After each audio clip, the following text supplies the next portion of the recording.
what is it that I do? Well, I teach 6th grade social studies, okay? So, microphone closer. So it's a pretty tough job. I sit here and I usually just try and teach them about different countries around the world. That involves history, geography, government, economics, that kind of thing. Just give them a better idea. Sorry, microphone. Give them a better idea about the culture of just separate places outside of the United States.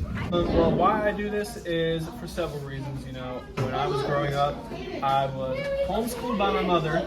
And then my father was always a coach, so that's why having those two influences in my life wanted me to impact other people in those similar ways. So that's why I wanted to become a teacher, because my mom instilled some good teaching things in me at a young age, and my dad instilled some good coaching things in me at a young age. And I just like how you can impact people positively. I think that right here, you can just paint to the class real quick. These kids right here, this is the future. But not only is this the future, these are very pivotal years for them, okay? If you have bad years, when you're 6th and 7th grade, you probably might have some bad things going on later on in life, but if you instill some positive things into them, it'll really make a lasting impact. When did I start this? Question 3. When did I start this? I started, I graduated from the University of Georgia with my master's in 2020. As soon as I graduated in July, started the next month in August, okay? 2 weeks later, actually. And I've just been working ever since, and it's a very pleasant job. Wouldn't trade it for the world, Next one is what I'd like to see for the future. Yes. Obviously I'd like to see teachers getting paid more. You know what I'm saying, Michael? But I'd like to see more, not just teachers getting paid more. I'd like to see more investments in education. I think we invest too much into other things in life instead of education.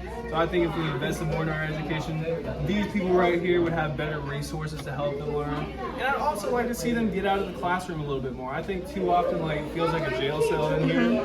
And I think it would be nice to get outside and do more outside research on things that they care about a little bit more. Here, hold my ball, Layla.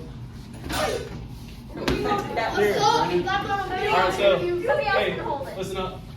So, obviously today we're learning about the University of Melbourne. Okay, as far as what are you looking for when you go to college in the future? Good equipment for what I'm studying. Good equipment for what you're studying. So what are you studying exactly, you think? Art makes sense. Then there's only one place in Australia that has a temperate climate, and where's that at? The south, southeast. The southeast, exactly. So where do most Australians live? The southeast. Right, and why do you think that is?